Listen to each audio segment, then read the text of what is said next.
Hello functions lover, welcome to my channel FF explanation. तो कुछ लोगों ने मुझसे पूछा कि ये फ़ैन फिक्शन हैप्पी एंडिंग है या नहीं। एक्चुअली में ये ऑनगोइंग फ़ैन फिक्शन है, ये अभी भी कंप्लीटेड नहीं है। पर हाँ, ये हैप्पी एंडिंग वाला फ़ैन फिक्शन है। बहुत ट्विस्ट है, बहुत टर्न्स है, थोड़ा सा कहीं कहीं पे वांग जी हमारा बहुत रूड होगा। पर हाँ, ये एकदम कंप्लीटेड नहीं है, ये अभी ऑन गोइंग है। पर बहुत अच्छा हैप्पी एंडिंग वाला फ़ैन फिक्शन है। और फ़ैन फिक्शन का लिंक मैं बताना भूल जाती हूँ, तो बोल देती हूँ। फ़ैन फिक्शन का लिंक डिस्क्रिप्शन बॉक्स में दिया हुआ रहेगा। अगर आप लोगों को पढ़ना है तो आप लोग पढ़ सकते हैं, या फिर आप लोगों के पास टाइम नहीं है तो मैं तो हूँ ही एक्सप्लेन करने के लिए। तो चलिए कहानी शुरू करते हैं। कहानी का नाम है माई शैडो, ऑथर का नाम है इन्फिनिटी LM44।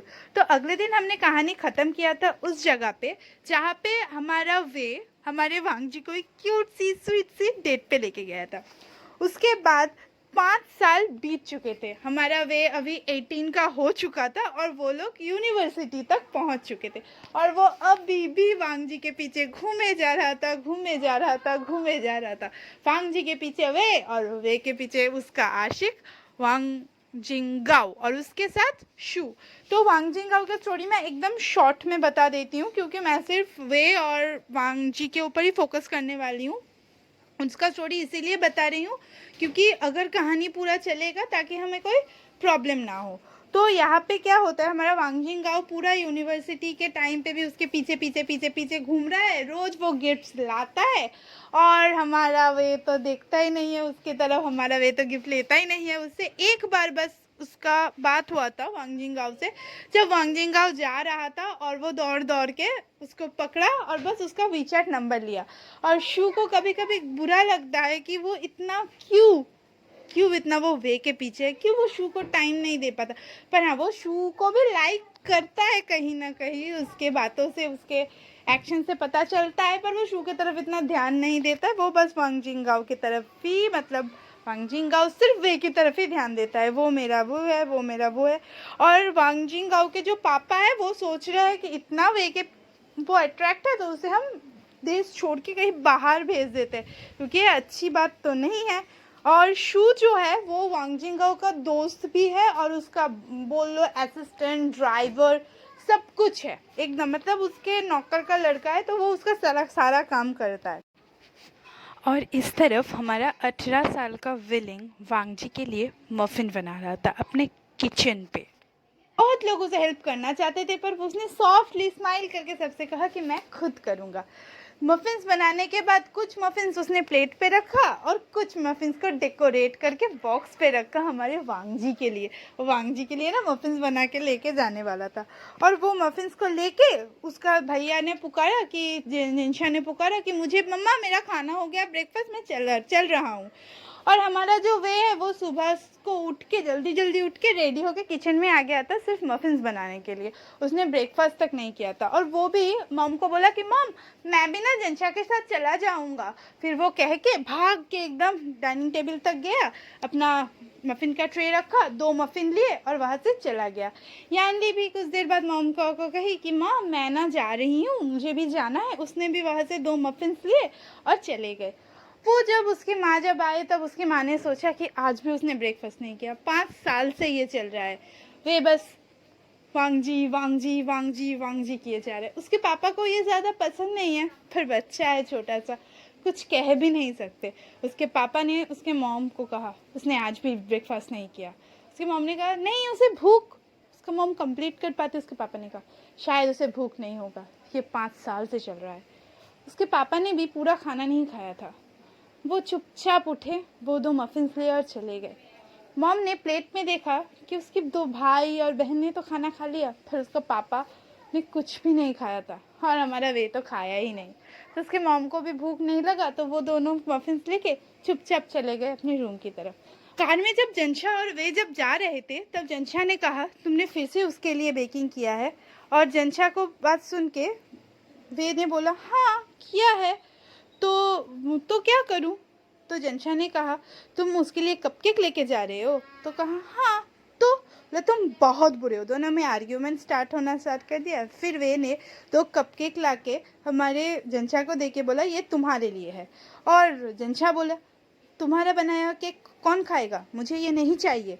और तुम्हारे कुकिंग भी बहुत बैड होता है। तो बोला हाँ हाँ ठीक है, तुम ले लो, मत खाओ, तुम ये वेन्निंग को दे देना, तुम वेन्निंग को दे देना। वैसे भी उसे मेरे हाथ का बनाया हुआ खाना ना बहुत पसंद है, ऐसा बोलने लगा और दोनों में झगड़ा होने लगा। और जल्दी जल्दी जब गाड़ी पहुंचा, वे हमारा उतर के वांगजी की तरफ चला गया। और जनशा कुछ बोलना चाहता था शायद वे को, वो ये बोलना चाहता था कि तुम ये मत करो, पापा को ये पसंद नहीं है। अब ये 5 साल हो चुके हैं, पर वे हमारा सुना नहीं, वे तो चला गया। और जनशा मन मन में बोलने लगा, देखो तुम ऐसा मत करो, पापा को ये सब नहीं पसंद है, तुम वांगजी से बात मत करो। पर वो नहीं कह पाया, वो रुकाना चाहता था पर वो नहीं बोल पाया। क्या बोलता वो अगर वैसे कहता कि तुम वांगजी से बात मत करो तो वे वांगजी के सर पे चढ़ जाता, अगर कहता कि तुम उसके साथ मत रहो तो वो शायद घर छोड़ के भी चला जाता। जनशा मन मन में बहुत गुस्सा हुआ और बैग से एक कपकेक निकाला और खाना स्टार्ट कर दिया और अपने क्लास की तरफ चला गया।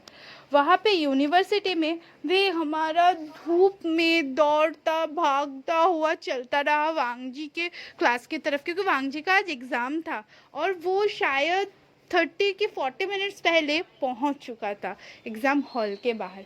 और वो बेचारा खड़ा रहा। जब 40 मिनट्स बाद वांगजी निकला उसके कुछ क्लासमेट्स के साथ, तब वे ने जोर से उसे पुकारा, वांगजी। और वांगजी चुपचाप खड़ा रहा और उसके दोस्त लोगों ने मजाक उड़ाते हुए उसका कहा, देख तेरा लवर आ चुका है, और बोल के वो लोग अपनी तरफ चले गए और वांगजी खड़ा रहा। फिर हमारा वे चुपचाप से आया और कहा, मैं तुम्हें पता है मैं कितनी देर से तुम्हारे लिए खड़ा था, मैं ना तुमसे बहुत प्यार करता हूँ।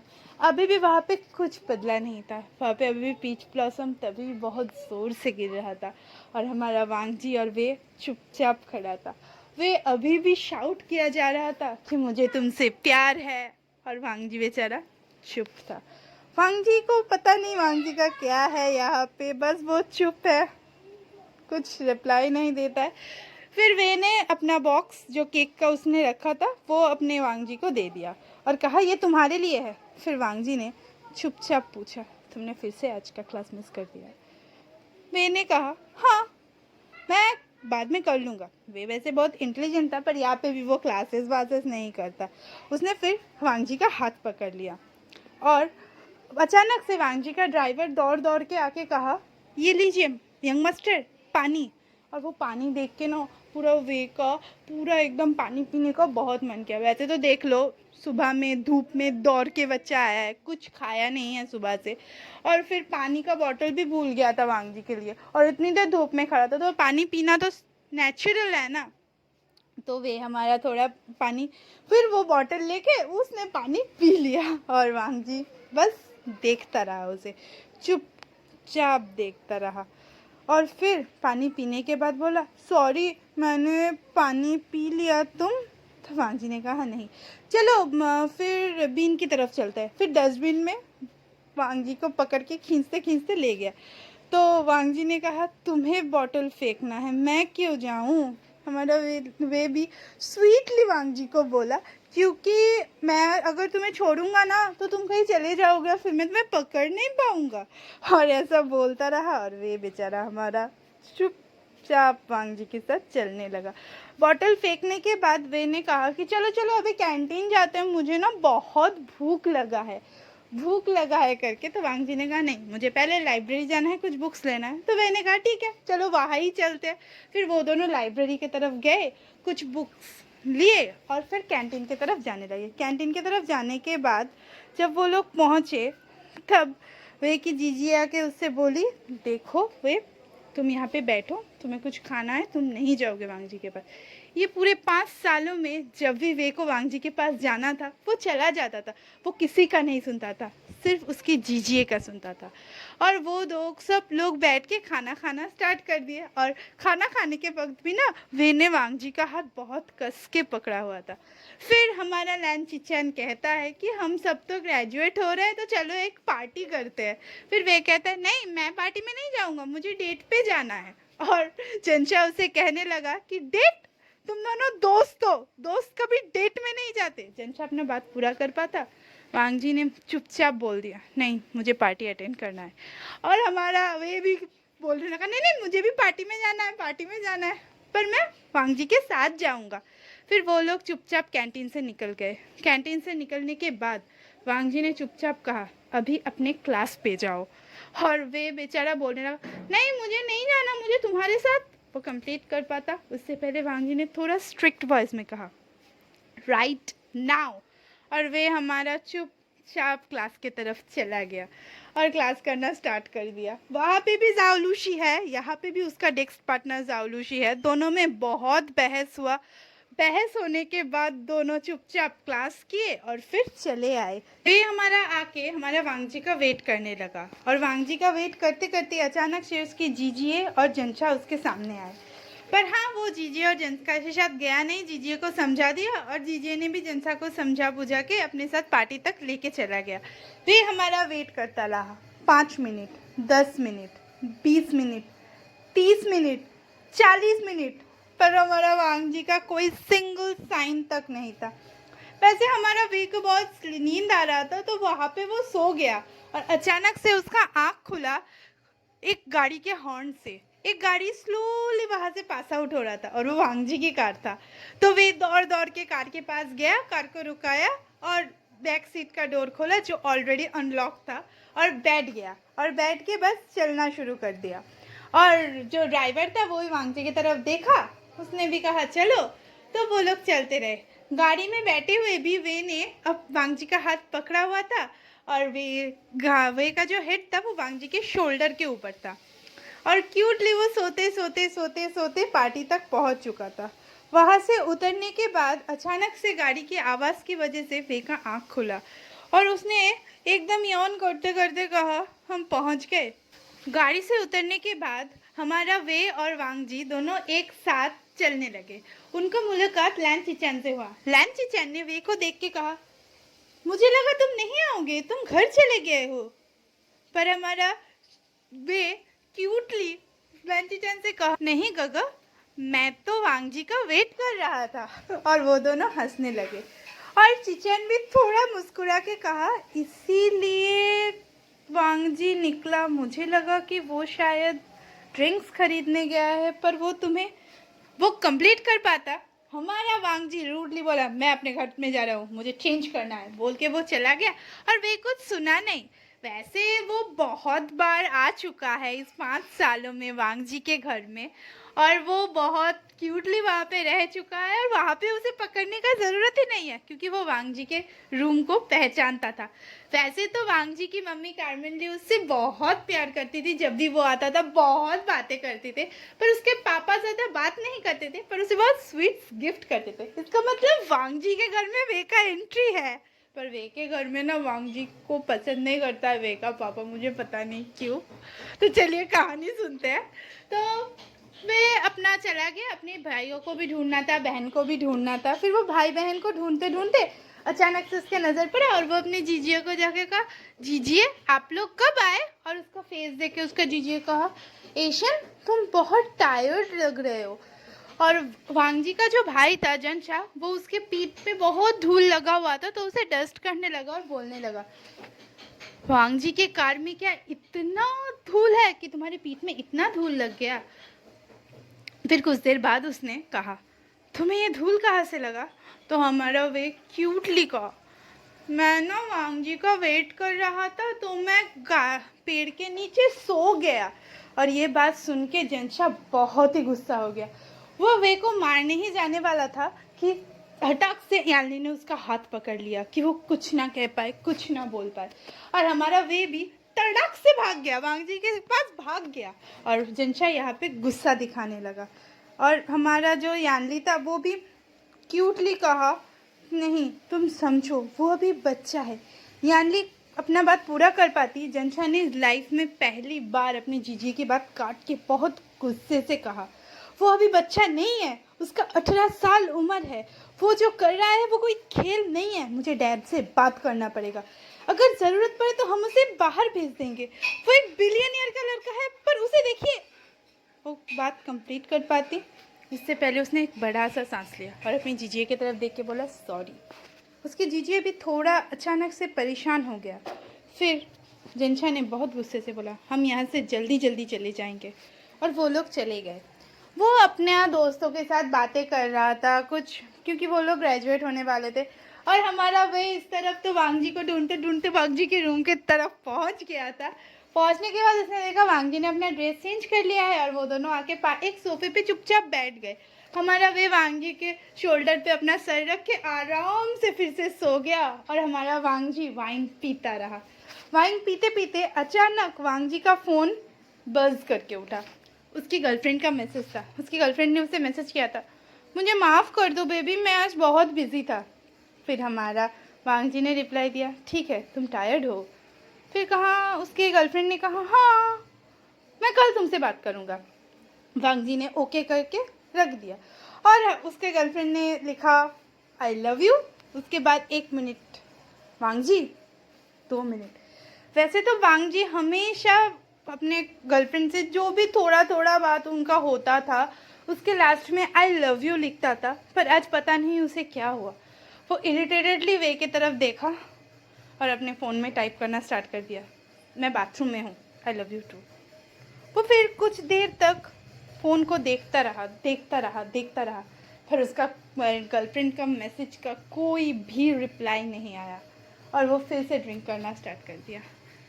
1 पिया, 2 पिया, धीरे धीरे पीते आधे घंटे में 20 ग्लास वाइन हमारे वांगजी ने पी लिया। फिर वो अचानक से सोफे के ऊपर सो गया एकदम हमारे वे के पास। वे का नींद टूटा और वे ने सॉफ्टली बोला लंचा, और उसका आँख खुला। वो वे का हाथ पकड़ा और अचानक से अपने रूम की तरफ खींच के लेके गया। वे को समझ नहीं पाया कि वांगजी क्या कर रहा है, और हमारा वांगजी वे को अपने रूम की तरफ लेके जाके रूम का डोर लॉक करके उसे दीवार में पुश करके उसके लिप के साथ अपना लिप स्मैश करवा दिया। वो दोनों बहुत डीप एक किस करने लगे। किस क्या करने लगे, वांगजी टीथ का यूज़ करने लगा, विलिंग की नरम नरम होठों पे ब्रशेस देने लगा। होठों से खून निकलने लगा था। फेको को समझ में नहीं आ रहा था कि वो क्या कर रहा है, उसे क्या चाहिए। 5 साल पहले अचानक से उन दोनों में एक टच हुआ था तो उसकी बॉडी में एक अचानक सा सेंसेशन फील हुआ था। फिर ये क्या हो रहा है। 10 मिनट तक किस करने के बाद वांगजी ने वे को छोड़ा। वे ने बहुत प्यार से वांगजी को पुकारा लंजा। फिर वांगजी वे की तरफ देखने लगा जो एकदम कहाँ खो चुका था। वो बहुत ही अचानक सा था। वे समझ सकता था कि वांगजी ड्रंक है क्योंकि उसने उसके होठों से वो कड़वा सा स्वाद शायद उसके होठों को मिल चुका था। फिर वो कुछ कह पाता इससे पहले वांगजी ने उसे पकड़ा और बेड पे पुश कर दिया। वो हमारे वे के नेक के ऊपर बाइट करना स्टार्ट कर दिया। अचानक से वांगजी उठा, अपना ड्रेस को पूरा खोल दिया, उसका बॉडी पूरा शो करने लगा और हमारे वे को वो किस करने लगा, बाइट करने लगा, खून निकलने लगा और खून को लिक करने लगा। वो कुछ और कर पाता उससे पहले वे ने नोटिस किया कि वे ने ऑटोमेटिकली अपना लेग वांगजी की वेस्ट के ऊपर टाई कर लिया था। उसे पता नहीं चलता था कि अब आगे क्या करना है। अभी वो 18 का है, बच्चा है, क्या करता। एक्चुअली उन लोगों के हिसाब से 20 का जब आप हो जाते हो तो आप मैच्योर होते हो, आप कुछ मतलब शादी हो सकता है।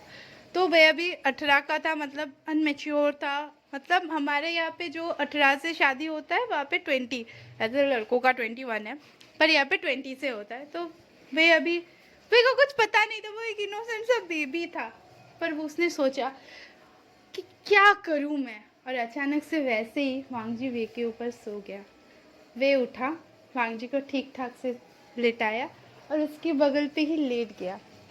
क्यूटली दोनों एक साथ सो गए। अगले दिन सुबह 7 बजे जब वांगजी का आँख खुला और उसने धीरे से अपने आँख खोल के देखा, वो हाफ नेकेड पे है और वे उसके बगल पे फुल क्लॉथ पहन के सो रहा है। तो वो अचानक से उठ गया और उसकी सडन वेव के कारण वे का भी नींद टूट गया। उसको अचानक से ऐसे देखने के बाद मेरे को समझ में आ गया कि उसे कुछ याद नहीं है। वांग जी उठा और अपने बाथरूम की तरफ चला गया। उसे ड्रेस पहनने का कोई ज़रूरत नहीं था, क्योंकि मैंने उसे बहुत बार इस तरह से हाफ नेकेड पे देखा है। वो हमेशा से उसके घर पे आके रहता है, सोता है इवनिंग तक, पर ये पहली बार था जब उसने नाइट स्पेंड किया था गाइस। उसके बाद वांग जी बाथरूम की तरफ जाने ही वाला होता है कि वह उसे बोलता है रुको। वांग जी उसकी तरफ घूम के कहता है, कुछ भी नहीं कहता है, चुप रहता है। फिर वे कहता है, तुम्हें पता नहीं ना कल रात क्या हुआ था? वांग जी उसकी तरफ देख के बोलता है, नहीं, घर जाओ। और वे अचानक से चुप कर जाता है। कुछ देर बाद जब वांग जी बाथरूम का डोर ओपन करने ही वाला होता है तो वे चिल्लाता है, रुको। तो वांग जी घूम के कहता है, क्या हुआ? वे कहता है, मुझसे डेट करो, रियल डेट, एज लवर। वांग जी कुछ नहीं कहता।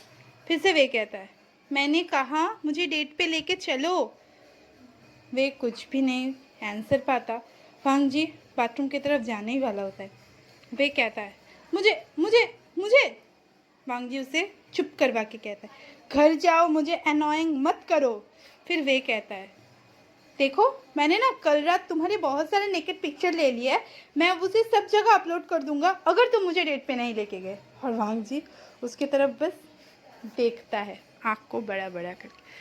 तो देखते हैं कल क्या होता है। क्या वांग जी हमारे वे को डेट पे लेके जाएगा, या फिर वांग जी कोई तिगड़म लगाएगा, या फिर वांग जी का गर्लफ्रेंड आ जाएगा?